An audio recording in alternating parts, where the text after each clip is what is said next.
Let's go!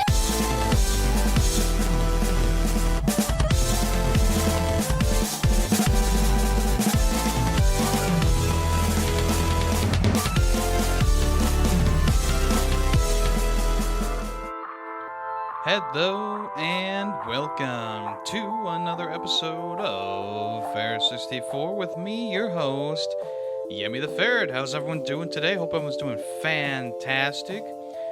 Fair64 is, of course, the one-stop shop for video game news, occurrences, first impressions, reviews, and what's coming soon. And sometimes we talk about game shows or gaming showcases.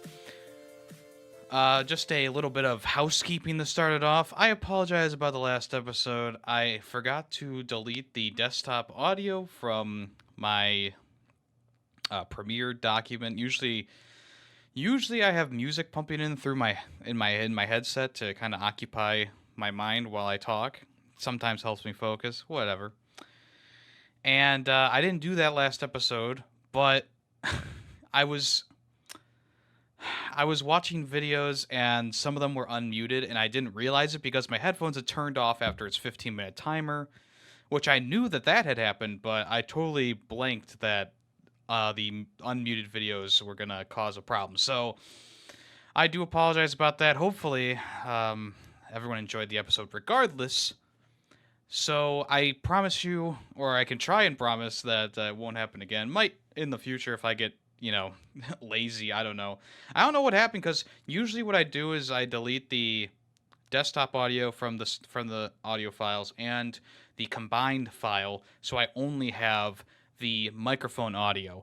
But what must have happened is I must have accidentally deleted the desktop and the mic and left the combined audio, which is why the YouTube videos that I was watching, to kind of just, because a lot of times I'll just skim through a trailer to remind myself what happened, So sorry about that. I do apologize. Hopefully today is much better. I'm sure it will be. I've already planned way ahead.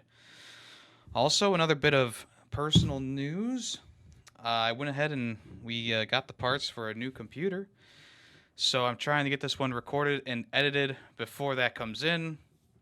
So hopefully by the next time that I'm streaming, or maybe a day after, I don't know, we'll be streaming from a new computer, and I'll be recording and editing on a new computer as well. Very cool indeed. All right, folks, let's go ahead and get into the first part of this episode, which is what have I been playing this past week. All right, to start off today, I need to talk about Mario Kart 8 Wave 5, which was supposed to be last week, but I completely forgot about it. And maybe it was a good thing that I did, because my opinion on some of the tracks have kind of changed slightly after replaying them a couple more times. And I think that in general, this is a pretty good wave of DLC. We only have one more wave left, which is, it's 7, 8, I think, are the next new courses, or is it 9, 10? 9, 10? Yeah, whatever. So anyway, let's go over the tracks. I don't have the order of the tracks pulled up. Let me do that real quick, just so I can do it like I normally do. All right, you know what? I can't find the article right now, and I don't feel like wasting time. So I'm just going to go through them from my least favorite to my favorite, just in general, and I'll, of course, go over the different reasons as to why they are in the certain spots. So starting off, I'm sorry, Canada, but Vancouver Velocity just is probably the worst track for this DLC. It's probably one of my least favorites that they've released. Not only is it super basic, but like the soundtrack that plays doesn't fit like the Canadian vibe that's going on. There's some environments that you go through, that are okay. Like you go across an ice hockey rink and, you go through like downtown Vancouver or whatever. But it's not a great track. It's very boring to me personally. This is one of those Mario Kart Tour tracks that I just feel like does not translate to a full-fledged Mario Kart experience very well. And yeah, I felt like, as a representation of what Canada and Vancouver, is, I think it does a pretty poor job, especially compared to the other really good tracks that have came out that encapsulate cities or places. So that's why Vancouver Velocity's on the end here. Next up, my second least favorite is Los Angeles Laps. Now I know what you might be thinking, but Yemmy, but Yemmy. It's like yeah, but Yemmy. I think that the course starts off good enough. Where you go around the beach and there's like the little skateboard park, and you go through the city. And the part of this map that I really really dislike is the oil field. I don't know about you, but when I think of Los Angeles, I don't think of oil fields. And I honestly don't know why they put this in the track. I have no clue. It's such a horrible looking horrible looking part of the track, a very uninteresting part of the track, two. And three, it's the shortcut that it has is so obscure and annoying to get to. I mean, I gotta be honest, like that this actually genuinely ruined the track for me because the rest of the track is like these bright and vibrant colors, and you're going around these locations that I've seen. I've been to Los Angeles. Okay, it's a very it's I mean it was like 5, 6, 7 years ago, but still I've been there, and I don't remember seeing any oil derricks or stuff like that, and like that part of the map is just so bad. And I honestly, I was as soon as that part came up multiple times when I played it myself, because you only go through it once, but I played the map a couple times, and I was like, this part of the map is just a real downer. It just really encapsulates everything that's wrong with Mario Kart Tour maps, where they have like the same layout where you go around the track once, and then you go around a slightly different version of the track, and then you go around the track a little bit backwards. And this one's kind of the same thing. Same thing with Vancouver Velocity. I forgot about that, but yeah, Los Angeles Laps, not that great. I think it starts out very very strong, but it just loses me on the third lap or second lap, whichever one it was. Next up is Sunset Wilds. So from here on are good maps, good and then great maps, right? The bottom two here were the only ones I actively disliked. The ones now and ahead are actually good maps. So keep that in mind as I talk about these. Sunset Wilds, it's an SNES map, I believe, or it's a GBA one. It's one of those two. They're relatively the same in terms of Mario Kart lore. But essentially, they've given this one like a bit of an up-res. I think that the visuals are really nice. The course is, of course, really short. But they added some things in there to give us some flair, some Shy Guys running across the road mining for diamonds. There's a little bit of a jump section at the end. Nothing too crazy. It's just a little bit too short in my opinion. I mean, obviously it's one of those old school Mario Kart levels, so I don't expect the world, but sometimes you just gotta make it a little bit more spicy, and maybe put in a few different things. I remember the Booze Boardwalk or whatever it's called, and you go underwater, and even though it's still a basic course, now you're going underwater and above water, and you're jumping over blah blah blah blah. And in Sunset Wild, it's like, yeah, it looks nice, the soundtrack's great, but it's really just a very basic course at the end of the day. And I think it's good though. I think it's still good. It's not like it's terrible, it's bad or anything like that. But it's one of those courses that I could probably skip here and there. Next up is Koopa Cape. Another map that I really liked, another track that I really liked. This one comes from the Wii game, and it has this really great section where you go down a waterfall, and you kind of like go in and out of a road in a waterfall, and there's some tunnels you can go through that are like the turtle shells. I think the course has a bit of an abrupt ending, in my opinion. You kind of just like go off of a jump, take a turn, and then the finish line's right there, But it has this fun section where you go down the waterfall, and you go underwater, and you see like the eels and stuff like that. I think they removed the hazards from inside the tube though, which was kind of a weird thing to do. Also, I don't know. I guess it's just the Wii maps in general. The camera does not like to follow you up the half pipes, no matter which course you're on. I feel like the half pipes just don't really work too well, And this one is kind of like a prime example of like, okay, you go up the half pipe, you go down, and it can just totally mess you up because you're just flying off the track, or you're going the way that you didn't want to go because you couldn't see in front of you because of the camera angle, and I think that's just a general problem that I have with the Wii maps with the half pipes, you know. So even though I like to see them in the game, I wish that they had designed, maybe they changed some things about how the camera works so that it actually, you know, works with the levels, you know. But still a fun level. I really like the soundtrack for this one. The music in this one's really good. Definitely worth a couple playthroughs. Next up is Squeaky Clean Sprint. This is the brand new track for the game, and I started off kind of being a little bit more negative about it. I was like, what the heck, you know? But after playing it a couple times, you know, you realize that there's way more going on than what meets the eye. You know, I think the aesthetics and being in like a bathroom is kind of a fun thing to start off with. There's a bunch of different like little shortcuts you can do at the starting line, which is kind of weird. So once you go around the map once and you're able to go up to the top and around, you can get some shortcuts that are like on the sink shelf and stuff like that, which is kind of fun, you know. The rest of the map doesn't really have anything shortcut worthy, but there's a section where you go like in the bathtub and there's bath bombs and they can help propel you forward, you know. There's like these sponges that you can drive across to get a little bit extra speed. You go down to the drain and there's like a shortcut, or kind of not really a shortcut, but there's like a double item box inside of a ring that's in the drain, you know, caught in the drain, which I thought was kind of cool. The end of the drain is kind of weird because it's like a net that brings you up, and there's just blackness and a random fish down there. I thought that was kind of weird. I feel like they could have done maybe a little bit more with that, or maybe had a different reason for you exiting right there, you know? Maybe have you drive up like a plumber's wrench or something. I feel like that would have been a better idea. And then after that, you go around a turn, and there's like soap on the ground, and there's a fan blowing you towards the half pipe, which was kind of cool. I liked that. I thought that was really fun. And then on the second lap, there will be a geyser coming from the toilet, because it's a bidet, that'll allow you to go up and over the toilet and onto a higher shelf for a little bit of a shortcut, and that helps you get to the other shortcuts as well. So all in all, a pretty fun map. There was just, you know, there's just some things that I thought they kind of missed the mark on. But all in all, it's good. You know, it's good. I wish that there was a hover section, though. I feel like every new map that they've made has had a hover section, and this one just doesn't for some reason. But I don't know where they would. I don't know where they would put that. Maybe maybe they were like, oh well, we're going underwater, so we don't really need a hover section, you know. But anyway, still a pretty good map, enjoyable. Really liked it.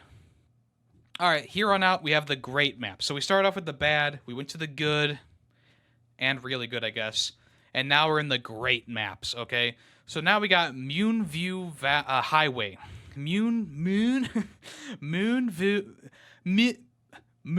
View Highway. Moon View Highway. I really enjoyed this map. It was really, really fun going along this freeway along a cliffside with the beautiful, you know, moon shining over a lake or an ocean. I'm not sure. And then you go into like this toll area where there's like this underground, underground tunnel.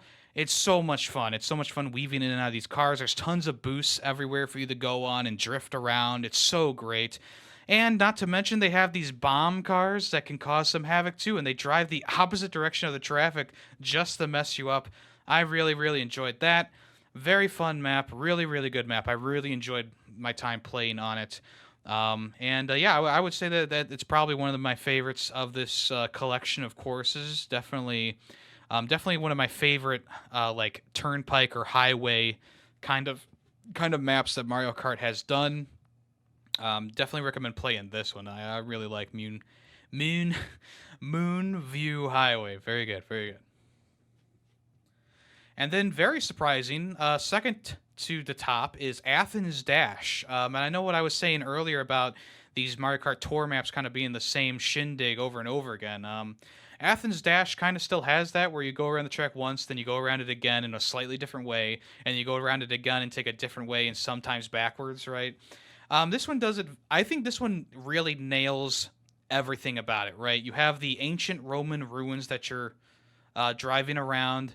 You have like the Colosseum. You know, you do like a drift around the Colosseum, and then you kind of like boost over the top of the Colosseum after, you know, on lap 2, which is really cool. I like that. You kind of go around these ruins. You go through. So really, it's not like it's more so like ruins that you're driving through. It's not like an actual like city that you're driving through. It's really just a highlight of all the different historical landmarks and ruins that are in that area. It's Greek, right? Not Roman. It's Greek. Um, so yeah, I really enjoyed this one. I think the music was great and the track layout is really really good. There was some downtime here and there that I thought could have been utilized better, but for the most part, really fun map, really enjoyable. Definitely an A plus or an A in my book. So there you go. And now we get to the best map, and of course, I think you saw this coming from a mile away, especially with how I talked about it 2 episodes ago. Daisy Cruiser is number one from the GameCube era Double Dash. Oh my gosh, Daisy Cruiser, it's full of nostalgia for me. One, so maybe that's swaying my opinion a little bit, but two, it's just a banger of a map. You're going along this cruise ship. You go through the pool. There's Goombas hanging out in there in their little inner tubes. It also reminds me of Toytanic from Revolt. Toytanic was a map that was based on the layout of the Titanic. Was the longest map in the game, and they did a really good job with that. And this map all gives me nostalgia for that map, and now I'm getting nostalgia for Daisy Cruiser and Toytanic. So it's triple nostalgia here. But anyway, you go down a little ramp, and then you go through like the dining center, and every so often the tables will shift and move, and the item boxes will shift and move, which causes for some excitement. After that, there's two ways you can go. One way is kind of just out the regular deck area. The other way is down into like this aquarium, and you go through there. There's some clamshells, and then you boost out of like the air duct for the ship, the air funnel for the ship, which is really cool. Love that. And then you kind of drift around the back of the boat, and boom, you're at the start.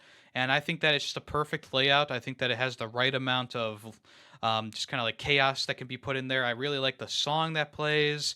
Just a really good map all around. Very fun, very enjoyable. Definitely would recommend playing this one a couple times. Love it to death.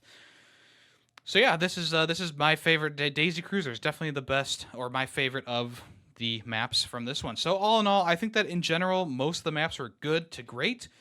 There were two that I did not like. Once again, they were the Mario Kart Tour levels, which, I think that it kind of speaks for itself. Most of the Mario Kart Tour levels are just kind of like basic, not that much fun.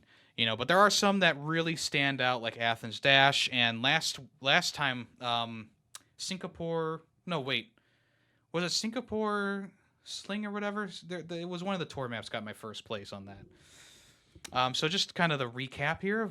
Vancouver Velocity, Los Angeles Laps, Sunset Wilds, Koopa Cape, Squeaky Clean Sprint, Moon View Highway, Athens Dash, and Daisy Cruiser. That's my rankings for the Mario Kart Wave 5. So now we're getting Wave 6, which is the 9 and 10, I believe, on the tours. Not the tours. On the trophies or on the courses, the Grand Prix. So we shall see what eventually comes up. But as of right now, I feel like they've added a lot of good maps here.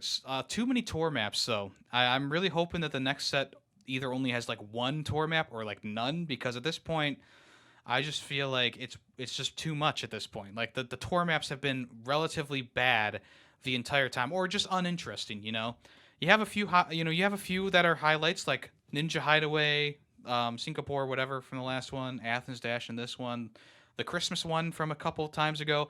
But other than that, I just feel like most of the maps are just kind of like, wow, this is really bland and boring and whatever. Also, I forgot to mention, I usually play as Donkey Kong, but they added in Wiggler into Mario Kart. And he turns red when you hit him with a shell or something like that, and I really enjoy that, and I've been using Wiggler. So Donkey Kong's taking a back seat to Wiggler right now, which is kind of funny, because Donkey Kong's my boy. He's been my boy since the beginning, but Wiggler is so much fun to use just because of how he emotes in the game. He turns red. He's got that face on him. I love that so much. Kamek is another one that was added. Don't really care. I think he's brand new though, so that's nice that they're adding him in. And then the other new one was PD Piranha from GameCube, which is nice. I'm glad that they added him in. I thought that he was just a kind of random character for GameCube. Maybe I mean, obviously they put him in because of Mario Sunshine, and he is a secret character along with King Boo. He's one of those characters that's like I probably won't ever use him, but it's nice to have him in there. So, and there's only 2 more slots for mystery characters, so we'll see who else gets added in. I'm still banking on maybe a Goomba being added in or something like that. But you know what? They're probably gonna put like 8-bit Mario and Dr. Mario in or something like that. You know, it's probably gonna be something really basic. But I guess we'll have to wait and see. You know, we'll have to wait and see. I think that the possibilities are endless for the next two characters, and of course the next 8 courses. Right? We'll see. We'll see what they end up doing. You know, there's still a few on my mind that I really want. You know, they added in DK Summit, but you know, there's still that DK map from GameCube that's really good. People really enjoy. I really like that one. I feel like they should add that one in. That's my only wish for this last set is that map. And then there's also the Luigi map from GameCube as well, which I feel like would be a fun addition. It's one of the only maps where you drive both ways on the same track, which I think would add for extra chaos in there, you know. But hey, yeah, well, we'll see. We'll have to wait and see. All right, next up, Pikmin 4. Woo! I was afraid that I wasn't gonna get Pikmin 4 in time for the podcast because I was ordering it a few days before the release date, and Best Buy sometimes they don't get your games out on the same day as release date if you do it relatively close to it. But they ended up giving it to me just a day late, and I was like, oh wow, I can actually play this before the podcast, and I can talk about it this week, which is great because I'm really enjoying myself with it. I haven't gotten my Pikmin tote bag yet, but that'll probably come in a few days. So yeah, Pikmin 4. I actually went to Best Buy the day that I got it, and I was like, oh, they have like a ton of Pikmin 4 copies here. I could have just came here and picked one up. But anyway, I digress. So yeah, Pikmin 4. If you're not a fan of Pikmin and you don't know what it is, obviously I haven't really played any Pikmin games, not since the original one on GameCube. I played that a little bit when I was a kid. Of course, I didn't really get it back then, but I get it now. You know, it's a management game where you know these little creatures. You crash land on a planet, and these little creatures help you get fuel and get your parts back and stuff like that. So the main objective of the game is go day to day and collect as much as you can, optimize your time, and then you know move on to the next day. And in Pikmin 4, you know, they start you off and they give you this dog named Ochi. And essentially, he is like the backbone of your force now. So there's you controlling the Pikmin and the dog. And yeah, essentially, Ochi can do almost everything and then some. So you can get on his back and ride him and jump over things. He can knock things down. He can bash into things and break them. He can pull weeds or planters, I guess, and make shortcuts. All that good stuff. And he can also transport stuff back faster than the Pikmin can. The Pikmin are kind of like second in this game compared to Ochi because even though they're still very useful and you know they still do most of the handiwork, you know having Ochi with you and being able to ride him and command him, command the Pikmin is a very fun time. So you know when you're riding Ochi, the Pikmin will get on his back too. When we charge into an enemy, they'll actually all attack at the same time, which is really a great idea. You know, it's like wow, this is actually like really nice, you know, instead of just throwing Pikmin singly at everything. So you go around, you pick up these shiny items that could turn into fuel for your ship, and the more fuel you have, the farther you can go out, and the more areas you can explore. There's these new caves that you can go into that are kind of like dungeons, I guess, and essentially they usually hold some, you know, treasure in there and also a lost civilian or crewmate, and that's the main thing that you're doing in this one. You're part of the rescue team, and you're trying to rescue your team members, Olimar, and any civilians that you find on the planet too. So you go down these caves, and that's where you'll find the people to rescue. So inside there, you know, you can find extra Pikmin, you can find extra treasure, extra materials, and of course crewmates and stuff like that. So that's really nice. And every single crewmate has a reason to be there.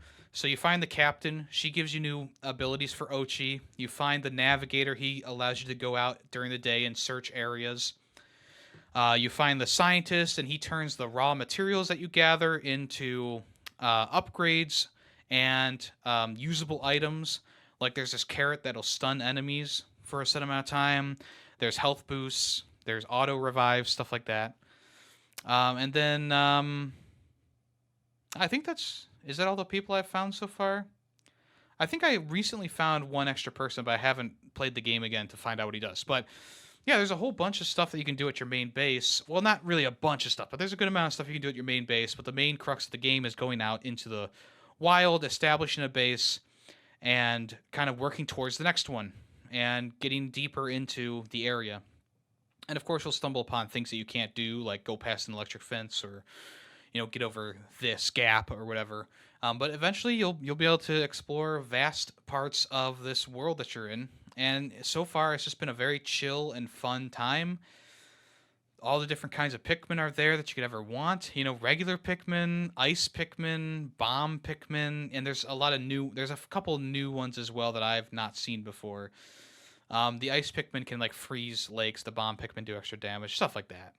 And yeah, I mean, there's not really much I can say. Like, if you enjoy Pikmin, it's a Pikmin game. Like, they've changed it a little bit, but it's not enough to be like, oh, it's a completely different game. I was thinking that they were going to change it to be more like Tinykin, which I talked about last year, where it was much more of a third-person kind of platformer. The camera was fixed behind your character at all times. It still has that Pikmin vibe of the cameras above you. You can only throw a certain amount of distance. They still have the gyro controls in there a little bit, so people who like the Wii version can still use like a little bit of motion control here and there.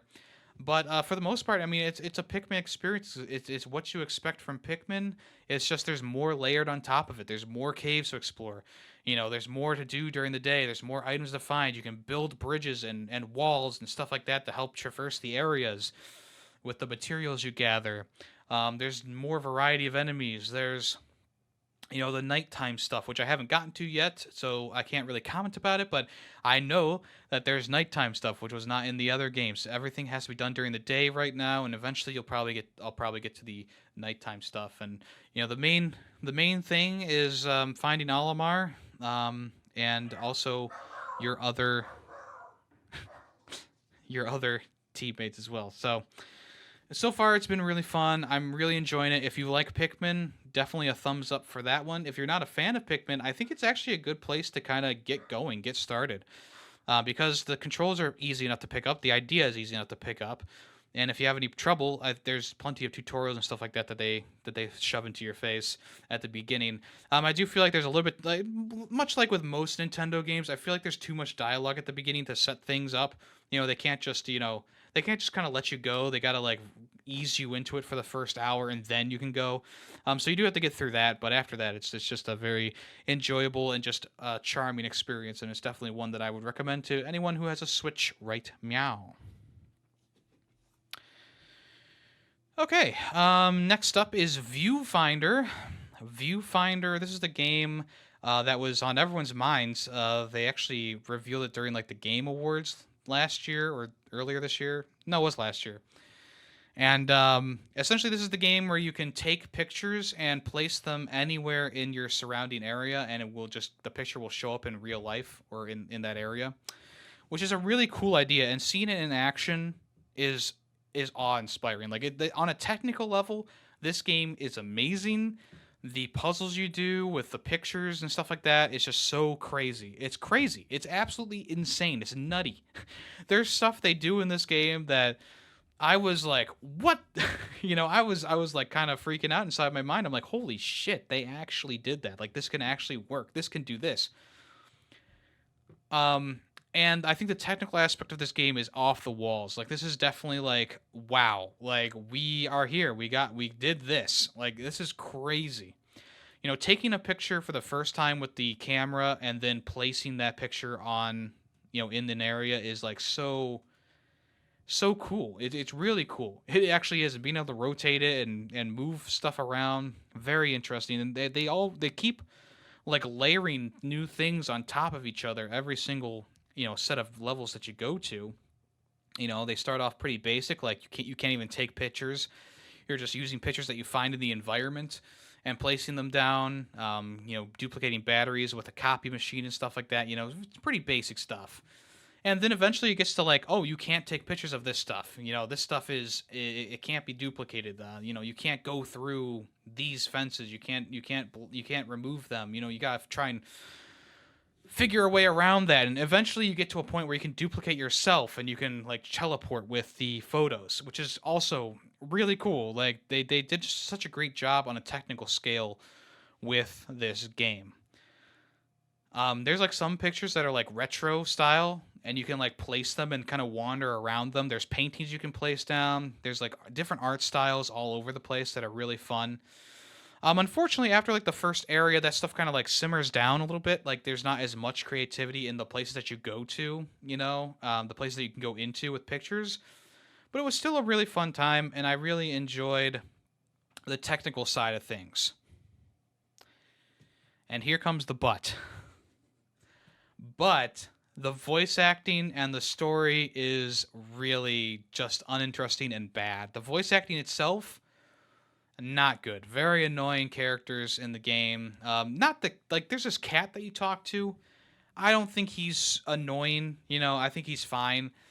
But I think everyone else in the game that you hear voices from, especially your partner who's like in the real world tracking your progress, can just be grating. It really can. And a lot of people have opted to turn off narration in the game, which I can kind of see why. No shade or hate against the person who voiced the character, but they just did a terrible job. Like they just made the most unlikable and annoying character they possibly could, and I was also debating just turning off the narrative. But the cat that you can talk to, the AI in the little world that you're in, is fine. He's good. I don't mind him. But goddamn, like they really missed the mark with the partner for your character. Your character doesn't talk at all, but your partner talks a lot at the beginning, especially. And of course, there's other characters in the game that you hear like diaries from or audio logs from, and they're fine, but it's nothing to write home about. And unfortunately, the story just kind of like, it's just kind of like, your world is kind of dying, a la Blade Runner style. There's not enough plant life, so the world's kind of like losing oxygen, and everything's kind of like a red hue to it because of solar flares and stuff like that. And you go into this world, you go into this virtual reality trying to find this device that'll help you, bring back life to the planet. But the scientists, they were, it's pretty deep in the virtual reality or whatever, and you got to go through all these puzzles and all this kind of stuff. So, in general, the game on a technical scale, totally worth it. Amazing, jaw-dropping stuff happens at times just because of how crazy and cool the technology that we're using in this game is. But the game truly drops the ball in the narrative and voice acting. Like, there is no redeeming that part of the game. And it's unfortunate because you have such a really good and interesting concept, but you have such a lackluster and annoying character and storyline that you're following, which is sad, So in the end, probably going to give this one a 4 out of 5 in general. I think that it's definitely worth playing, but I sincerely regret to say that other than the technical aspect and the puzzles, this game totally drops the ball everywhere else, with the story and the voice acting. So go into it with that caution in mind. And of course, this is just a personal thing too. Like maybe you do like the story, maybe you don't mind the voice acting. That's fine. That's fine. I don't care. If you enjoy the game with all that stuff combined, go for it. I'm glad. But me personally, I just could not take it. I was starting to really lose it by the end. But luckily, the game is relatively short. So it doesn't grate on you for too long. And finally, for the new games that I played this week, Twisted Metal. And now I know what you're saying. Yemmy, Twisted Metal isn't new. That game came out in the PS1 era. Yes, you're right, but it just recently came to PlayStation 5 and 4 via the PlayStation Plus service. And no, I did not upgrade to the premium tier. I just bought the game for $10 or whatever it was, because I have a lot of nostalgia for Twisted Metal. Not only was it the grandfather of one of my favorite games of all time, which is Vigilante 8, but it also is kind of where My love for those kind of games, those kind of like arcade destruction car games, kind of came from, And I didn't get to play it much when I was a kid. Just when I was over at my friend Ryan's house, he had a PlayStation 2 with a copy of Twisted Metal 1, and we played it a lot. I remember, because at that time I had already played, I or no, I was getting into like T-rated games, right? My parents wouldn't let me buy T-rated games, but after I played Twisted Metal and Grand Theft Auto, I was like, damn, I need some of these T-rated games. And at Blockbuster, or was it Hollywood Video? I think it was Blockbuster. My grandmother took me to Blockbuster, and there was a copy of Vigilante 8 sitting there. And I bought it. I just outright bought it. And your grandma doesn't know. She lived during the 40s. What does she know about the rating system for video games? So I bought it, and I took home Vigilante 8, and I like I love Vigilante 8. It's much better than Twisted Metal. Let's just start there, okay? Controls wise, graphics wise, map design wise, music wise, story wise, control scheme wise, weapons wise, special abilities wise, it's much better. But Twisted Metal, you gotta respect the classics, and Twisted Metal is where it all kind of started. Yeah, the map design isn't that great. Yeah, the end of the stories for each character is kind of like the same thing, but just a little bit different. The most different one is the police officer, who like gets transported to outer space, which is kind of funny, or fun, I should say. But other than that, everyone's story kind of ends the same, where they drive into the night and they, whatever. There's also some really terrible cars in this one. I did not remember how bad Hammerhead was. It's the big monster truck. Such a bad vehicle. Like, honestly, the worst controlling thing ever. And actually, at the end of playing through this game all the way, 100%, getting the Platinum Trophy, I found that I loved Mr. Grimm, the Grim Reaper, the death guy on the motorcycle. I found his vehicle, him to actually be the best. Not only is his special ability like overpowered as fuck, but he's so fast, no one can catch you. It's crazy, and I actually really enjoyed using him with when playing through the little arcade mode that eventually gives you the end of a person's story. So yeah, a lot of nostalgia here for me, but I can see its faults. I think that the regular control scheme for the game is a little bit off-putting. So I changed it to one that was more modern, where you press X to gas and you use the D-pad to turn, or you can use the joystick to turn. So that definitely got it a little bit more of a modern control scheme, right? Which helps a lot.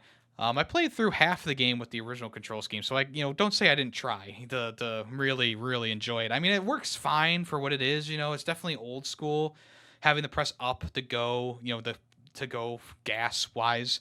But everything else is relatively nice in the game too. So you have like your sharp turns. You press a button for a sharp turn. It's kind of like a drift, really nice for doing like 180s on people.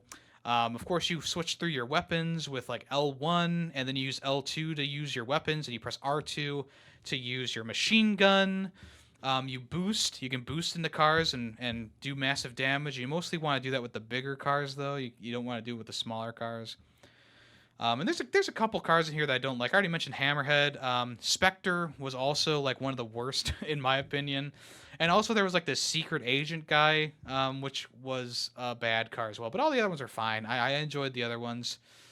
I think they all have a pretty good move set and maneuverability to them. The one thing that I really wished was that they added in that minion character at the end. I mean, obviously he's a big overpowered beast, right? His vehicle is the last one that you fight in the arcade mode, and he has everyone's special ability. He has all the weapons at his disposal, and he has like this big APC that is, yeah, if you run into it, you get fucked, right? And I know that would have made a very overpowered character, but it would have been fun to, like, once you get through the story mode with all the characters, you get minion unlocked. But they don't do that, which is kind of unfortunate, which actually makes the 100% goal of the game kind of meaningless in the grand scheme of things. If there wasn't trophies attached to this game, and if I wasn't having a good amount of nostalgic fun, I probably wouldn't have completed all the characters' campaigns, but I did. I went through them, and I was having a lot of fun with them. And I did end up getting the platinum for it. You have to go through everyone's arcade mode and do a few special things here or there, but it's easy enough. It is really easy enough, and every level there's these codes that you can input to kind of restart where you left off if you do die 3 times. And I did use that a couple times. I'm not gonna lie, I'm not a god at the game. I had to input the codes and restart from a certain level and go from there. But it was kind of smooth sailing throughout most of them. And by the time that I was done with the last character, I was kind of burnt out on the map design. The only one that I really enjoyed was the warehouse district. Everything else was kind of like meh to bad, which is what really brings down Twisted Metal in my opinion. Graphically, it's PS1. What are you gonna do? What are you gonna do? PS1, it looks fine. I think it plays fine enough. I think the soundtrack is good.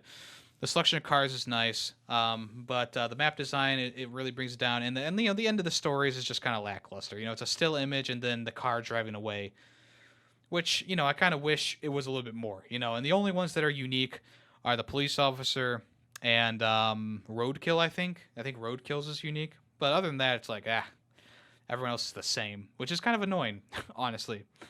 And of course, you can play with 2 people if you want to. I did not, but you can do 2-player battles and stuff like that.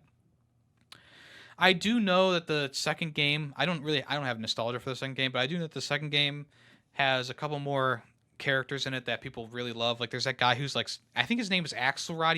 He's just kind of stuck between the 2 tires, right? I think there's a lot of people who love that game simply for how wacky it gets.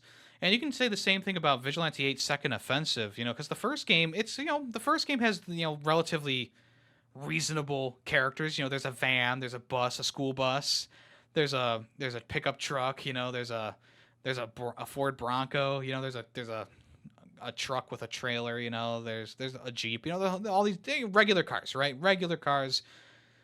And then in the second game, much like with Twisted Metal 2, which also Twisted Metal 1 also has some pretty normal cars in there. But Twisted Metal 2, they add in the guy who's in between the 2 big tires. They add in, a whole I can't think of them right now. But Vigilante 8 Second Offensive also added in a bunch of weird and kooky characters. There was like the Moon Rover guy. There was like this person who was on like a motorcycle. Like there was all these like extra kooky characters in Second Offensive, which was like, you can kind of see the parallel between Twisted Metal and Vigilante 8. And even though I'm more of a Vigilante 8 guy, I would really love to see that series be revived or, put back, given the treatment like Twisted Metal. At least Twisted Metal 1 is a fun enough time, and I think that you'll enjoy it. If you have the premium service, you can try it out for no extra cost. If you don't, you can still buy it for $10, and I think it's definitely worth the $10. If you're a trophy hunter, also not too bad of a trophy list. I know there's people who've used like a bit of an exploit to jump to the final mission, which it's not an exploit, it's just a cheat in the game. So I don't frown on that at all. And also there's the rewind feature, so if you do get too much damage, you can kind of like revert back to a time when you didn't have too much damage. You can try again. But there's a ton of healing stations around too. You can abuse those. They respawn every like 2 minutes or something like that. So, you're never out of the fight entirely until the car's destroyed, right? But yeah, definitely check it out if you want to. I'm not going to give it a rating though. If I had to give it a rating, it'd probably be a 3.5 out of 5, but I'm like, don't take that to heart. It's fine. There you go. All right, I still have more games to talk about. I'm going to try and speed through these a little bit. These are the games that we streamed. So we started off with Star Wars Squadrons this past week. We finished that up. That's the simulation StarCraft game in the Star Wars universe. It's fine. I wasn't a huge fan of it. I thought the story mode was just kind of like boring because it was a lot of the missions kind of went the same way, as other ones. So it's kind of like, whatever. There were some ships that I really hated using, which kind of soured the experience for me, that you were kind of forced to use them here and there. And the ending wasn't really that grandiose. You destroyed a planet essentially as the New Republic, right? And it's like, wait a minute, didn't the Empire do the same thing and everyone hated them? But you know, it's just one of those things. It's like, yeah, a lot of it's just like protect this, destroy that, and it's like, okay, it's fine, but I'm not like super jazzed about it. I believe I gave it a 3 or 3.5 out of 5. Actually, what tier list? I think I gave it C tier. Yeah, I gave that the C tier. After that, we started Forma 8, but I hated that. I literally was dying on stream. So what we did is we spun the wheel, and Mickey Mouse's Castle of Illusion starring Mickey Mouse came along, and I downloaded that into the PlayStation 3 real quick and booted that up. It's a pretty fun 2D platformer. Has some 3D elements in there. I think the visuals are really nice. The level design is great. Not too difficult, but not like a snooze fest, you know. The soundtrack was great. The final boss was really good. I thought they did a really good job with that. All around, it's a good 2D platformer starring Mickey Mouse. So if you want to check that out, I definitely would recommend it. I don't know if it's been delisted at this point, but I still had it available to download on my console, which is great. I gave that a B tier. Next up was Journey, the first time finishing it. I had started it a long time ago, but never finished it for some reason. It's a short enough game. Took about an hour and a half or two. And yeah, it's one of those games that I really love. You know, it's a game that it comes from a studio that I really respect. You know, they made Abzu, they made Flower and Float or whatever it's called, Flow. And Journey was like their first foray into an actual like, you know, game with multiple areas and places to go to, right? And the visual aesthetics of the desert is not as interesting as Abzu, which is underwater, you know, but it's still beautiful. It's a beautiful game. It has a unique control scheme, which actually works really well. You know, you need to charge up your jump in order to use it, and when you do jump, you can kind of use it to float around and stuff like that. Much better than Aru's Awakening's, freaking, you know, control scheme. So talk about a game that has a unique control scheme and a unique visual style that really suits it. And you know, the fun thing is that you can actually find people on your journey, and you don't even sometimes you don't even realize that you are traveling with another person. It just kind of shows up at the end of the game, like, hey, you traveled with these two people. And it's like, what? I did? I guess I did. So yeah, very good game, really enjoyable. I gave it an S tier, easily an S tier, on the same level as Abzu, even though I liked Abzu a little bit more. Journey was also really, really good. And then the final game that we streamed this week was Little Big Planet 3, which was good. You know, it was way better than Sackboy: A Big Adventure. It had some problems, don't get me wrong, but for the most part, I found it very enjoyable. The platforming was nice. The characters that you found were fun, and the final mission was kind of challenging. You know, cannot lie. So I ended up giving it a B tier. If you don't know what Little Big Planet is, it's like this, you know, sprawling world, and you collect little bubbles to get new pieces to create your own levels and put stickers on the map and get costumes and stuff like that. It's fun. It's much better than Sackboy: A Big Adventure. So if you're looking to play a Little Big Planet game, and you know you can play Little Big Planet, try Little Big Planet out before Sackboy. Sackboy controls so much better in that game in Little Big Planet 3. And there's just so much more going on visually than Sackboy: Big Adventure. But you know, but yeah, Little Big Planet 3 B tier, not too bad. Okay, let's go ahead and get to the next part of the show, which is what's in the news. All right, San Diego Comic-Con was this past week. And as you know, Marvel's Spider-Man 2 had a showing. Not only did they show off a new story trailer, but they showed off the new special edition PS5 console and controllers. Very cool indeed. We're going to start off by talking about the story trailer, though, because that was the big deal. Essentially, Harry and Peter are talking, and I just got to say, Peter's face... I still am not used to that new look that they gave him that looks more like Tom Holland. You know, I really wish that they had kept the original face a bit more mature, a little bit more nerdy. that I would I wish that they had kept the face the same, because this, and maybe that was, and that probably came down from Disney themselves. Like, you need to make Peter look younger. You need to make him look more like the movie character, so that kids don't get confused or whatever. I don't know. But yeah, it's just one of those things. It's like I'm never gonna get used to it, because when I played through the game originally 100%, 150%, because I played the DLC 100% as well. Like, that's the character that I know. That's the character that I love. The character with the more nerdy and adult face. Because at the time of the story, like, Peter's already been fighting, in the streets of New York, or swinging from the skyscrapers of New York, for quite some time. So he's gonna be older. He's gonna be wiser, right? But what do I know? I'm not a top-down executive.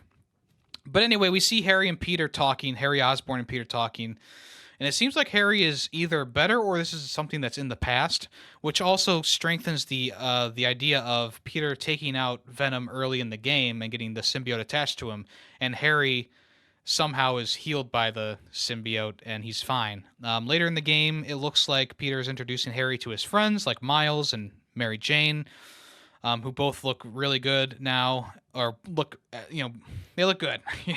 Anyway. But yeah, essentially, they showed off a little bit more story. Craven comes and, he's causing mayhem.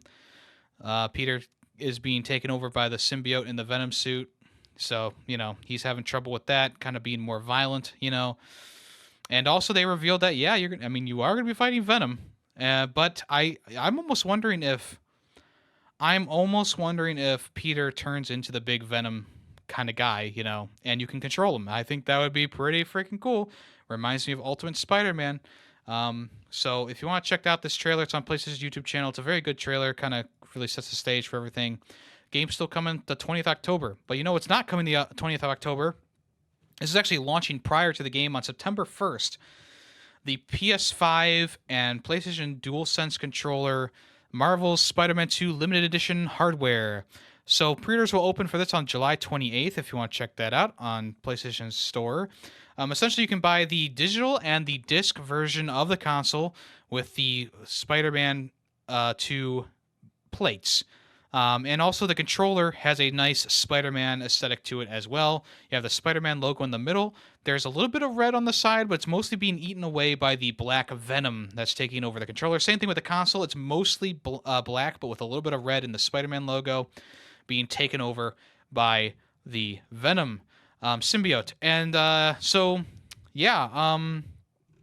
you can also buy the covers separately if you want to, which is nice. This is like the first official cover package from PlayStation in a while, so that's also pretty cool. If you don't want to buy an entirely new console, you can just get the plates for your PlayStation, or you can buy the controller a la carte as well. I wish they had designed the buttons on the controller to be a different color, like maybe make half of them black, half of them red to kind of go with the vibe of the controller, but whatever. So anyway, they look pretty cool. They're a little bit pricey, but it's PlayStation stuff, so it's going to be a bit more pricey, especially the controller. I think the controller's like what, $100 something dollars. The plates themselves, I think, are in like the $20 to $50 range.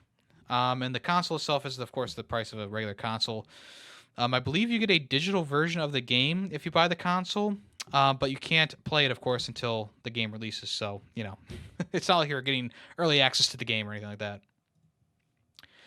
Continuing on with Sony news, Sony and Microsoft we kind of knew this already, but Sony has officially said, like, hey, we did sign the agreement with Microsoft about keeping Call of Duty on the console for 10 plus years, or the next 10 years. So in an interview with Axios, a news outlet, they said that they closed the binding agreement that ensures that Call of Duty will stay on PlayStation hardware for the next 10 years. Now, Phil Spencer and Xbox had already talked about this on the 16th of July, so I'm guessing it just took a little bit longer for maybe the deal to officially go through in the courts or whatever, and then PlayStation was like, okay, now we can finally say, like, yes, it's on PlayStation for 10 years. Now, this is I don't think they ever would have actually pulled it from PlayStation. There's a huge player base on PlayStation. You're missing out on tons of players, and I don't think people are going to switch over consoles just for Call of Duty. Unless you're a hardcore Call of Duty fan, right? But it's nice that we can finally get this out of the way. We can stop talking about this in particular and move on to more important things. other than Call of Duty. Speaking of Microsoft, though, Microsoft is officially retiring Xbox Live Gold. Games with Gold is being replaced in September. So now Game Pass is pretty much taking over the scene, as we might have expected. But Xbox, the gold stuff has been around since like the 360 era, right? They're giving away free games for life, whether you were a part of Xbox Gold or not, which is pretty cool. You were able to keep the games that you acquired from Gold. And that was a huge deal back in the 360 and, partially into the Xbox One era because you were getting some really quality titles. They weren't just, some indie games. They were AAA games like Assassin's Creed 2 and Batman and, the stuff that like PlayStation would be getting. The real selling point was no matter if you're a part of the service or not, you would still be able to play and keep your games. So if you wanted to sign up for 1 month and get the Assassin's Creed 2 for free, of quote unquote free, then you could. And then once you're done with the service, you could cancel it and keep playing the game, right? Which was different from PlayStation Plus, where you have to be a part of PlayStation Plus in order to play the PlayStation Plus games that you acquired, right? But now Game Pass is officially taken over the space here. So it's called the Game Pass tiers now. So essentially, you have four different tiers that you can choose from: Core, Console, PC, and Ultimate. In the Core, it's $10 a month, online multiplayer for Console, catalog over 25 high-quality games on Console, and there's some membership deals and discounts. So the Core is probably going to be what most people choose. You get like 25 or so games to be able to play, which I'll go over which ones those are in a little bit. The Console tier, which is $2 more for $10.99, you get hundreds of high quality games, new games on day one, and membership deals and discounts. The one thing that kind of strikes me as odd is the Console tier doesn't show online multiplayer. Now, maybe the Console tier envelops what Core is. Core is just the base tier, and everything else has that stuff in it. I don't know, it's kind of weird because in the Ultimate tier, it shows that there's online console multiplayer. So that tells me that the console version doesn't have the multiplayer included. You would have to get the core version of the service and miss out on the hundreds of games. It's kind of weird. Maybe it's just a typo. Maybe they didn't mean to do it like that. But to me, it seems like there's no multiplayer included in the console version, but in the core version there is, and the Ultimate version there is. Very strange. The PC tier is $10 a month. Nothing changing there. You get hundreds of games on day one, membership deals, and you also get the EA Play membership as well bundled in. And then the Ultimate tier is $16.99 a month. Not really much different here either. You get all the games on console and PC and cloud. New games on day one, membership deals, discounts, and perks, online console multiplayer, and the EA Play membership. So there's really nothing different in the Ultimate tier. But see, it's other tiers, the console and core tiers, that are the main differences here, taking away the games with gold. So now you won't be getting your 2 or 3 free games that you can keep forever, no matter how low quality they were getting to. People still enjoyed that. You still enjoy getting these new gold games with gold and stuff like that. But don't fret, your games with gold games will carry over, to the Game Pass tiers, so you don't need to worry about that because the games are essentially binded to your account. So as long as you don't switch accounts, change accounts, anything like that, you'll still have your games with gold. Even games all the way back to the 360 era are permanently tied to your Xbox account, so you don't need to remain subscribed to gold to continue to use them and stuff like that. All the games will still be accessible on their respective consoles, and if they are available on the digital storefront, you'll still be able to download them as well. So that's nice. That's nice. And like I said before, like Games with Gold just kind of was turning into a shit show. I mean, there nothing of value is being added with Games with Gold. All the value was in Game Pass. I've talked about it before, where the games that were coming with Games with Gold are just like nothing games. They're indie games, and indie games are great. I respect indie games, but it's nothing that would really get you out of your seat like in the past. You think about the games from the past that you got with Games with Gold. And you think of these big titles, these AAA titles. Sometimes you get them a little bit late, but they were free and you could play them forever. And nowadays it was more like, okay, here's a farming game. Here's an indie game that you'll probably take a couple hours to play. And like I said, indie games are great. I love indie games. Indie games matter, of course. But when you're paying for a service like Games with Gold that used to be something that was so much bigger, you wonder why it's still around, right? And now they've officially retired, or they're going to officially retire Games with Gold in September. Here are 19 games that will be included in the core Game Pass launch. So not, I'm guessing they'll reveal the other ones later on, or maybe the other ones will switch out every so often. But here's the 19 games of the core pass that we know so far that'll launch on September 14th. We have Among Us, Descenders, Dishonored 2, Doom Eternal, Fable Anniversary, Fallout 4, Fallout 76, Forza Horizon 4, Gears 5, Grounded, Halo 5 Guardians, Halo Wars 2, Hellblade, Senua's Sacrifice, Human Fall Flat, Inside, Ori and the Will of the Wisps, Psychonauts 2, State of Decay 2, and The Elder Scrolls Online, Tamriel Edition, which is actually a really nice selection of games. If you're a core gamer and you haven't played these games, or you have a broad gaming interest, I don't think this is too bad. And I'm guessing that these games will switch out every so often. I don't think that Inside or other games on this list like Among Us will stick around forever. I'm guessing that they'll add more and retract some from time to time. And then so that's it. So we'll wait to see what else they decide to add to this core game thing. There's still 6 games missing from this list. So I'm guessing they're going to either be bigger Xbox games, or maybe they'll be EA games. Maybe they're waiting on confirmation on some EA games that they want to put on the service. I guess we'll have to wait and see. But I think this is a good step for game. I mean, I think that removing Games with Gold is a good thing in general.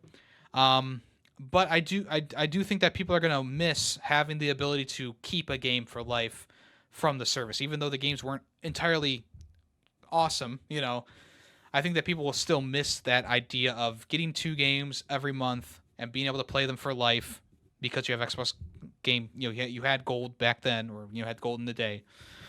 I think people will miss that. But I mean, the Xbox Game Pass catalog is so great at this moment. It's like, why, are they just going to start releasing Game Pass games on Games with Gold? Like, who's going to want that? Especially if you have both the services, it just doesn't make any sense. So I do think this is a good thing, and we'll have to see where we go from here with those other games coming to core and etc. All right, here's some pretty big news coming from the EU. The EU Regulation Board says that handheld consoles will need easily switchable batteries by 2027. So this is a big thing for Nintendo, one, and also all of these handheld consoles that have been coming out recently. The European Union Regulation Board has stated that an appliance's portable battery will need to be readily removable and replaceable by the end user by 2027. Something that's not offered in many devices like the Switch, the Steam Deck, the A&EO. A bunch of these things don't have the ability to switch out your battery. So in a 366-page document, they go into detail about the different requirements that will be involved, noting that the battery will not only be considered readily removable, but it will be able to be replaced by the end user without requiring any special tools. Here's a little blurb from that. Any natural or legal person that places on the market products incorporating portable batteries shall ensure that those batteries are readily removable and replaceable by the end user at any time during the lifetime of the product. That obligation shall only apply to entire batteries and not to individual cells or other parts including in such batteries. A portable battery shall be considered readily removable by the end user, where it can be removed from a product with the use of commercially available tools without requiring the use of specialized tools unless provided free of charge with the product. Proprietary tools, thermal energy, or solvent to dismantle the product. Any natural or legal persons that places on the market products incorporating portable batteries shall ensure that those products are accompanied with instructions and safety information of use, removal, and replacement of the batteries. So that's a big thing about the Switch. A lot of people, they mod their Switches, they take out the batteries and stuff like that. If you're not accustomed to how these things come apart, you're going to end up breaking your Switch. Hell, you can even, light it on fire if the battery ignites, right? And there are Switches that, let's say you've been playing your Switch for years and years and years. The battery life is just not up to spec, and you want to, maybe you want to, replace the battery on it. Well, you can't, unless you're really savvy. You could take it to a retro shop maybe, and they can change it for you, or you just buy a new Switch, the OLED model or whatever. So this actually says that in the future, in 2027, which isn't too far apart from right now, these handheld devices will need to have an accessible removable battery, which is great because batteries don't last forever. You can overcharge your batteries, and that can damage them in the long run. You can, I mean, batteries just degrade in time. They don't hold as much charge as they used to, right? So this is actually a really good thing, and so that this doesn't mean that anything now is going to change. Your Switch is not going to get some mod from Nintendo that'll allow the battery to be removed, right?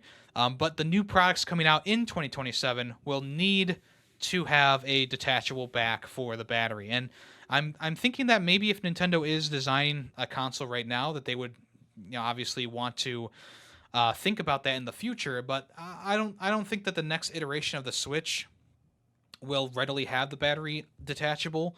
I think it's going to take a little while for them to get that into production. But yeah, I mean, it's interesting, that's for sure. And I think that I think a lot of these consoles, I think we as a user deserve to be able to get into the back of it and replace the batteries. Just like an old Game Boy or a Game Gear or whatever. You just burning through AAA or AA batteries. With a Game Boy Color. Those are the days. But with the age of rechargeable batteries, you haven't had to put in, removable covers and stuff like that. Even on cell phones, I can't take my battery out of my cell phone anymore. That used to be the way that I could hard reset my device if it froze up. I remember taking out the battery on my flip phone constantly because it would just kind of freeze up. I was, also I was a kid, so I was getting knocked around and stuff like that. But yeah, I think this is a good step. Maybe it's going to make things a little bit bulkier if they have to have that cover removable. But I think that in the long run, it's going to be nice, especially for the longevity of the products. Borderlands the movie officially has a release date. Jack Black, Kevin Hart, Ariana Greenblatt, Jamie Lee Curtis, all of the stars are going to be in this Borderlands movie, which is going to be in theaters on August 9th, 2024. So next year, almost about a year away at this point, maybe a little bit more. So, yes, this adaptation will come out August 9th, 2024. I don't know what to say. Lots of fun characters that are going to be in there. Who knows how they're going to be, exactly characterized. I mean, I think Jamie Lee Curtis as Tannis is pretty fun. I like that idea. Jack Black as Claptrap, I don't know. Kevin Hart as Roland, I don't know. But I guess we'll have to see. I'm waiting for a trailer. That's what I'm really waiting for. Having the information of when it's coming out is not like that big of a deal to me personally. But the idea of a trailer coming out, now that's an idea I can get behind. So I'll have to wait for a trailer for this. The Dolphin emulator will no longer be coming to Steam. Of course, it was blocked from going on Steam a while back. We already talked about that. I had speculated that that Nintendo sent a DMCA to Steam after Steam had poked them about this coming to the system, but they didn't actually do that. They didn't actually send a DMCA. They just cited DMCA law. And Valve said, okay, we're going to take this down and let the people who made this emulator know that, hey, you need approval from Nintendo before we can release this on Steam. Now, even though the software does not come with anything Nintendo related on it, like games and stuff like that, there is still like this Wii encryption code that is built into the software. But the company is not, they're just kind of giving up putting it on Steam at this point. They don't feel like if you remove that code, like, yeah, sure, the user could type it in themselves, but I feel like there still will be some sort of weird reason that Nintendo doesn't want it up there, right? Which is, of course, I mean, it's been online for quite some time. You can download it still, and play games on it. But Steam would have been like a real safe way. It would have been the first like official emulator on Steam, and maybe not the first, but a big time emulator on Steam, easily accessible and downloadable for the community. That would have been pretty cool. But yeah, at this point they have they decided not to put it onto to Steam anymore. They decided to back off from doing that, and maybe in the future we'll see it, but I don't think so. But yeah, I just wanted to clarify. Nintendo never actually sent a DMCA. They just cited one and said, "Hey, Steam, if this goes on the store, we're gonna have to, put a DMC on you." So that's when Steam said, "Okay, we'll say that the person putting this out or the people putting this out will need to have approval from Nintendo before it will go on Steam." So yeah, there you go, and that ends that saga. All right, Gundam Evolution is shutting down during its first year on the market. Bandai Namco confirmed the live service title, which sees teams of Gundam suits blasting each other to bits, will be officially shut down on the 29th of November 2023. A little under a year since its release on the 30th of November 2022. Now, the game actually did receive a pretty good welcoming into the community. I think that it received some pretty good reviews, but it is just an Overwatch clone at its core. It's a hero brawler shooter, whatever you want to call it, where each character has different weapons in an arsenal of weapons. And at this point, being a live service game without really a plan, it didn't really last too long, as you might expect. In a statement from Bandai Namco, they said, "We want to express our gratitude to everyone who played the game and supported us to this point. At the same time, we would like to sincerely apologize to our fans and players. There will be a handful of updates coming in the coming months, but again, the whole thing is going offline in November." The title struggled to maintain a healthy community, resulting in yet another live service game going down pretty quickly. There's no single-player content at all. It's just an online game. So once it's shut down, there'll be no reason to keep it or play it because there's no way that you could be able to play it, which is a sad, sad, sad story. All right, so Assassin's Creed Codename Jade is coming to closed beta. You can actually register now for the open beta. The closed beta will happen in August, and the open beta is happening sometime down the road. I believe you can also register for the closed beta as well. The registration for that is available too. In development at Tencent's Level Infinite, it's shaping up to be a full-scale entry into the series set in China during the Qin Dynasty. It's getting a closed beta on August 3rd. The game will see you create your own character while you'll assume the role of the adopted child of Master Wei Yu. In a quote, they said, "From the Great Wall outside the Empire's borders to the imperial capital of Xinjiang, a journey through the world filled with ancient history and hidden dangers. Defend against the Xiongnu and work to dismantle conspiracies, taking on greater responsibilities and facing new challenges." Registrations for the closed beta across iOS and Android are open now, but Ubisoft warns that not everyone who signs up will be granted access. Successful applicants will receive their invites between the 27th and the 31st of July. Pre-downloads will begin on the 1st of August. The beta will run from August 3rd through the 11th with no final release date announced right now. But as what we saw from the Ubisoft conference, it looks like a pretty... it doesn't look bad. For a phone game, it doesn't look bad. And with Google Play's new service being available on computer, I'm guessing a lot of people will actually be able to play this on their PC with that Google Play beta thing, which would be cool. I would definitely be down for that. Like I said before, I don't know if I'm willing to play an entire Assassin's Creed game or a game in general on the phone at this point, but I think it'd be kind of cool to check this out. So, Assassin's Creed Codename Jade, beta coming soon. Speaking of coming soon, let's go ahead and switch over to the final part of the show, which is what's coming soon. All right, and a new trailer from Mortal Kombat. Baraka, Tanya, and returning from Mortal Kombat Armageddon, Li Mai, have all been confirmed for Mortal Kombat 1. That's right. So Baraka looking awesome as usual. I love Baraka. Tanya getting a bit of a redesign since Mortal Kombat X. Doesn't have her staff anymore, I believe, but still a pretty cool looking character.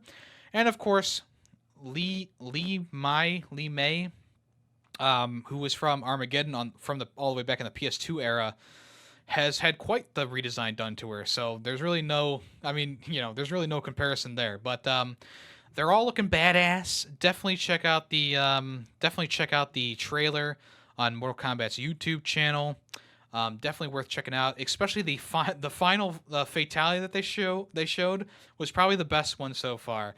Essentially, Lee May. She essentially lights up your spinal cord like a firecracker. It's pretty freaking cool if you want to check that out. Of course, Baraka is the punching bag of the Mortal Kombat universe at this point, mostly because he shows up so often in the campaign missions and stuff like that. But they did put some respect on him in Mortal Kombat 11, so that's nice. But yeah, pretty much all through the Mortal Kombat universe, like Mortal Kombat 9 especially, you just like fight Baraka constantly. In Mortal Kombat 11, it was Kano. So hopefully they don't do that again, but we'll see what happens. Also, the first DLC pack has officially been confirmed, and as it was rumored before, I think we talked about it before. Then the characters are exactly as we thought they would be. So we have Peacemaker, Homelander, Omni-Man coming in from like as cameos, and then we have Quan Chi and Ermac. Quan Chi and Ermac are coming in along with them as well. So it's exactly as everyone speculated or rumored. So this will be coming out. This also throws Jean-Claude Van Damme skin in for Johnny Cage as well. That's also been confirmed. So yeah, looks like it's going to be a pretty good first DLC pack. Some pretty good characters there. And the reveal trailer was pretty simple. Like there was nothing like too crazy there. Omni-Man shows up, and then they also show Ermac coming along, and then Peacemaker, and Quan Chi phases in along with there's another character. Who is that? Takeda? Okay, Takeda. He's also there as well. And then Homelander flies in from the top. So pretty good roster, I would say. Interesting, including Peacemaker, but hey, whatever. I'll take him. All right, moving right along. Blizzard has announced that Overwatch 2. I stumbled on my words there. Overwatch 2 is going to be the first title added to Steam. I believe they're adding more games to Steam after this, but Overwatch will officially be the first Blizzard game on Steam. Now that it's free to play, I guess they're expanding their reach by putting it on Steam. That also tells me the game is probably struggling a little bit if they're going to be released on Steam, because Overwatch 1 never had to do that, So so this is the Overwatch is the first game coming to Steam from Blizzard, and that'll be coming August 10th, and you can add it to your Steam library, of course, for free. Ratchet & Clank Rift Apart, they've released the PC specs for if you want to buy it on PC, of course. A funny thing is that you don't actually have to have an SSD to play it. You can actually have a regular hard drive, but they do strongly recommend having an SSD for your standard players. You'll also need at least 1 gigabyte of RAM. It'll run at 1080p and 60 FPS with that. Your graphics settings, they recommend, hey, if you want to, just put it on medium for the recommended. They also recommend a RTX 2060 or an AMD 7500. They want you to have an Intel Core processor of i5 or an AMD Ryzen 5 3600. And then also recommended Windows 10 64-bit or or 11. And then also storage, you're going to need at least 75 gigabytes of SSD space, but you can play it with 75 gigabytes on a regular hard drive. But they strongly recommend, like I said, the SSD for the game. Ultimate settings, you want the ultimate settings with ray tracing. They recommend an RTX 4080, Intel i7 core processor, 32 gigabytes of RAM, Windows 10 or 11, 64-bit, and of course an SSD. So there you go. If you want to check that out, it's on PlayStation's blog. There is a new King Kong game coming out called Rise of Kong. It's been announced for pretty much all the major platforms. It's going to be releasing for about $40, which if you look at the gameplay, doesn't really make much sense to me. It definitely looks like one of those games that was kind of pieced together by a team that was just not prepared to take on a task of a movie tie-in game. It definitely reminds me of the old school movie tie-in games that just kind of looked bad. And this does not look that great.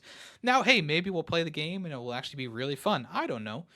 But it is it's like a top-down / third-person action game where you play as Kong, growing up on Skull Island, and you fight velociraptors and stuff like that. I'm wondering if the game's going to culminate with you fighting Godzilla. I don't know. Probably not. This does not hold a candle to the Peter Jackson's King Kong official video game of the movie. That's like a gem of its time, right? I think it's a little bit underrated at this point. But if you want to check this out, there's a trailer on Game Mill Entertainment's YouTube channel. It doesn't look amazing. Actually, it doesn't even look good. But if you love King Kong, here you go. There's also going to be a Colossal Edition for an extra $10. It comes with 8 film grain filters, 10 different colors of King Kong, and an exclusive boss rush move. What? Boss rush mode is going to be behind a paywall? Fuck this. I'm out. All right, The Room VR, A Dark Matter, is coming to PSVR 2 as a port to PSVR 2, and you'll get a free upgrade if you're a PSVR player. The game last launched back in 2020, so they've updated the game for the PSVR 2, and it'll be coming out very soon, they say. The launch date is the 27th of July, so if you want to check that out, it will be coming soon. If you already own a copy of the game, you get it for free, or, well, you can upgrade for free. So there you go. No details on precisely what is changing or being changed about the PSVR PSVR 2 version yet, but I'm guessing it's going to be some enhanced performance, maybe some DualSense implementation, and so on. All right, Neon White, one of my favorite games from last year, is getting a physical edition on Switch and PlayStation 5 from IM8-Bit. So this will include 5 Neon White anime-style character peeker stickers and an exclusive cover sheet by Rebecca Ryan. Pre-orders will go live on... Oh, they already are live on July 13th, so that's already been passed. So if you want to check that out, you might still have a chance to get that. I really enjoyed Neon White. I thought it was really, really good. This exclusive edition is about $45. So if you want to check this out, I definitely would recommend it, especially if you're a person who loves physical games.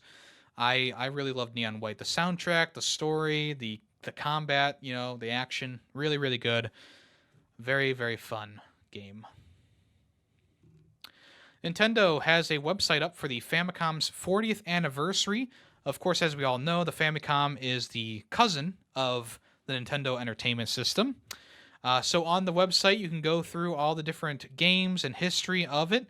The only caveat, though, is that it's all in Japanese. So you either need to use a Google Translator, or you can try and just click through it and see if you can figure it out. The website is www.nintendo.com/jp/famicom/software/index.html.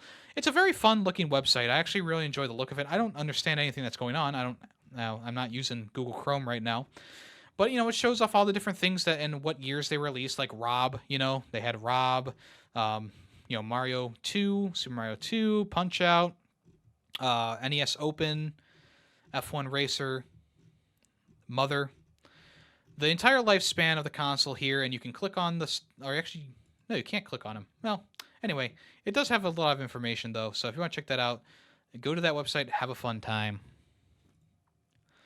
And to round it out for the day, here's some stuff that is leaving PlayStation Plus Extra, Premium, and Extra and Premium tiers in August.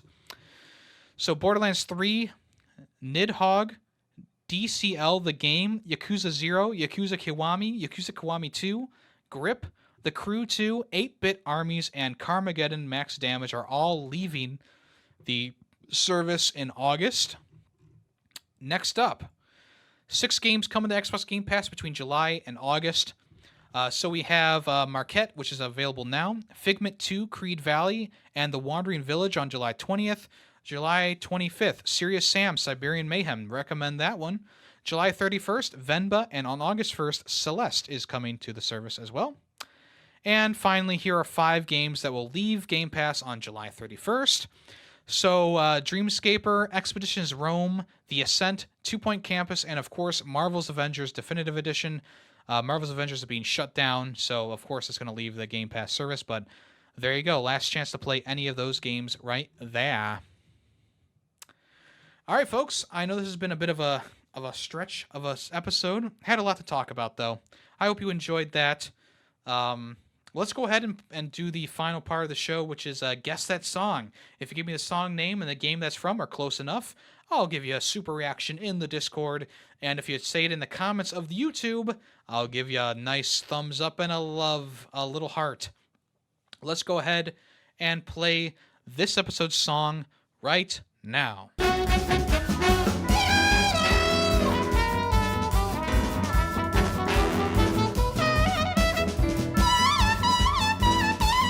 All right, if you know what that song is, come on by the Discord or the YouTube comments and let me know if you get it. And if you get it right, I'll give you those things I mentioned. Alrighty. If you want to check me out on Twitch, I stream Monday, Tuesdays, Thursdays, and Saturdays. Probably going to be adding a couple more streams in there just because we're rounding out the end of our contest. Our July Plus month is rounding out. We've played 18 games now, or we're at least starting our 18th game, which is a pretty good number. So if you want to check me out, those are the days that I'll be streaming. And right now, we're going to be starting Call of Juarez Gunslinger on Monday, if you want to check that out. I played a little bit of that back in the day, but not enough. Also, I run another podcast called Film Freaks with a Z. We recently talked about Parasite with Player2P2, friend of the channel. And the next episode coming out next week is going to be about Air Bud, if you want to check that out. Very fun conversations. And anywhere else you want to find me, it's all at Yemmy the Ferret, Twitter, Threads, Instagram, YouTube. Also, Yemmy the Ferret VODs as well. You can check me out there. I put my stream VODs and clips, shorts, as they would call them, on there as well, if you want to check that out. All right, folks, thank you so much for listening. I'm Yemmy the Ferret, and I'm out of here. Have a good rest of your week or a good weekend. Bye-bye.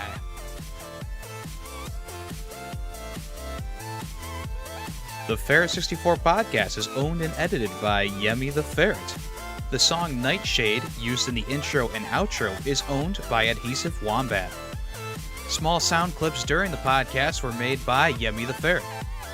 News sources include NintendoLife.com, PushSquare.com, and PureXbox.com. All opinions video game related are my own. Thank you for listening.